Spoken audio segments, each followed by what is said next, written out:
সংজ্ঞা অনেকে অনেকভাবে দিয়েছেন। আমি সরাসরি সাহাবাদের কাছ থেকে একটা সংজ্ঞা আপনাদের শোনাচ্ছি। ওমরে ফারুক রাদিয়াল্লাহু তাআলা আনহু উবাই ইবনে কাব রাদিয়াল্লাহু তাআলা আনহুকে জিজ্ঞেস করেছিলেন, ইয়া উবাই মা হুয়া তাকওয়া, হে উবাই তাকওয়া কি? তাকওয়া কাকে বলে? উবাই ইবনে কাব তিনি প্রশ্নের উত্তর না দিয়ে উনিও আবার প্রশ্ন ছুড়লেন। তিনি বললেন, ইয়া আমিরুল মুমিনিন আমা সালাকতা তরিকান যা শাউক, আপনি কি কাঁটাযুক্ত রাস্তা দিয়ে মরুভূমিতে কখনো হেঁটেছেন? যে রাস্তার চারদিকে ক্যাকটাস, গুলমলতার কাঁটা, হেঁটেছেন? ওমরে ফারুক বললেন, নাম হেঁটেছি, বালা হেঁটেছি। কাইফা আমিলতা, কিভাবে হেঁটেছেন? ওমরে ফারুক বললেন, শাম্মারতু ওয়াজতাহাত্তু, আমি আমার জামা জুব্বা আর চাদর আটোসাটো করে গায়ের সাথে এমন ভাবে মিলিয়ে রেখেছি, এমন সাবধানে হেঁটেছি যাতে করে মরুভূমির ক্যাকটাসের গুলমলতার কাঁটা আমার গায়ে বিঁধে না যায়। উবাই ইবনে কাব বললেন, ফাযালিকা হুয়া তাকওয়া, আরে তাহলে আপনি তো ঠিকই জানেন তাকওয়া মানে কি, এটাই তো তাকওয়া। ওই রাস্তা দিয়ে যেভাবে হেঁটেছেন পুরো দুনিয়ার জিন্দেগিটা এইভাবে সাবধানে চলার নামই হচ্ছে তাকওয়া। চিল্লায় বলো ঠিক কিনা?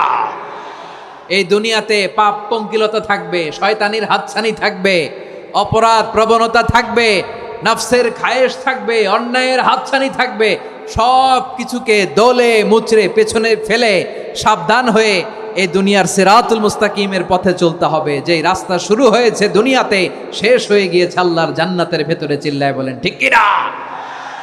আমার প্রিয় চাঁপাইনবাবগঞ্জের ভাইয়েরা, এটার নামই তাকওয়া।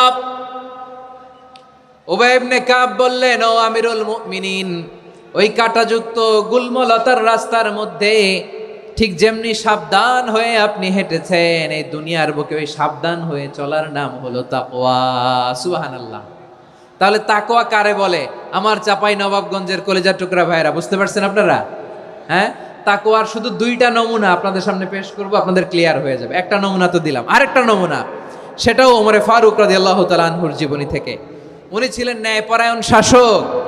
রাত্রিবেলা প্রজাদের কি হাল হাকিকত, কি অবস্থা, ঘুরে ঘুরে প্যাট্রোলিং করতেন পুলিশের মতো। তো সারা রাত প্যাট্রোলিং করে সারা রাত তিনি ঘুরেছেন কার কি অবস্থা দেখে। শেষ রাতে তিনি ফিরে আসতেছেন। তিনি থাকতেন, সেই বুখারীতে এসেছে, কানা ইয়াসকুনু ফি আওয়ালিল মদিনা, মদিনার উঁচু এলাকায় থাকতেন। তো ফিরে আসার সময় উনি একটা প্রাচীর বেষ্টিত ঘরের পাশে দুইজন নারীর কথোপকথন শুনতে পেলেন। কয়জন নারীর?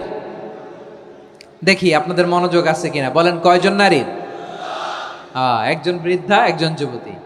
উনি কান লাগিয়ে শুনতে পাচ্ছেন। বৃদ্ধা মা, ওমরে ফারুক কাউকে দেখতে পাচ্ছেন না, শুনতে পাচ্ছেন। বৃদ্ধা মা তার যুবতী মেয়েকে বলে, এই তাড়াতাড়ি উটের দুধ দহন করে উটের দুধের সাথে পানি মিশাও, তাইলে কালকে বাজারে মদিনায় বেশি দামে বিক্রি করা যাবে, লাভ হবে অনেক।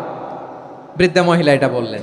যুবতী মেয়ে উত্তরে বলে, মা আপনি জানেন না আমিরুল মুমিনিন খলিফাতুল মুসলিমিন ওমরে ফারুক দুধে পানি মিশানোকে দণ্ডনীয় অপরাধ বলে ঘোষণা দিয়েছে, জানেন না? এবার বৃদ্ধা মহিলা বলে, আরে পাগলি, এই ভোর রাতে আমিরুল মুমিনিন ওমরে ফারুক আসবে কোত্থেকে? উনি আসবে কোত্থেকে? ওনার পাইক পেয়াদা সিকিউরিটি আসবে কোত্থেকে? কেউ দেখবে না। আরে কেউ দেখবে না, তাড়াতাড়ি দুধের সাথে পানি মেশাও। এই কথা যখন মা বলেছে, যুবতী মেয়েটা চমৎকার একটা উত্তর দিয়েছে। তিনি বলেছিলেন, ইয়া উম্মি, ও আমার মা, লাউলা রাআ উমর লা রাআ রব্বু উমর, ও আমার প্রিয়তমা মা, আপনি ঠিকই বলেছেন, গভীর রাতে ওটের দুধে পানি মিশালে ওমর দেখবে না, কিন্তু মা খেয়াল রাখবেন, ওমর যদি নাও দেখে, ওমরের রব কিন্তু দেখে। চিল্লায় বলেন ঠিক কিনা? দিস ইজ কল্ড তাকওয়া। লাউলা রাআ উমরু লা রাআ রব্বু উমর, ওমর দেখে না কিন্তু ওমরের রব দেখে। চিল্লায় বলেন ঠিক কিনা?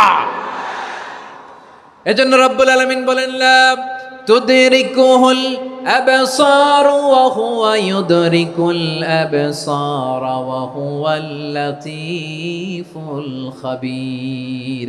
তিনি এমন সত্তা, দুনিয়ার কোনো চোখ তাকে দেখে না, কিন্তু দুনিয়ার সবগুলো চোখকে, সব মানুষের অ্যাক্টিভিটিসকে আরশের উপর থেকে সব কিছু মুহূর্তে মুহূর্তে দেখতে পান কে? তাহলে তাকওয়া কারে বলে বুঝতে পারছেন? দুনিয়াতে সাবধানে চলার নাম তাকওয়া। কেউ দেখে না কিন্তু আল্লাহ দেখে। এই সেন্স, এই জবাবদিহিতার ভয়, দ্য সেন্স অফ অ্যাকাউন্টেবিলিটি, এই সেন্স নিজের মধ্যে গ্রো করার নাম হচ্ছে তাকওয়া।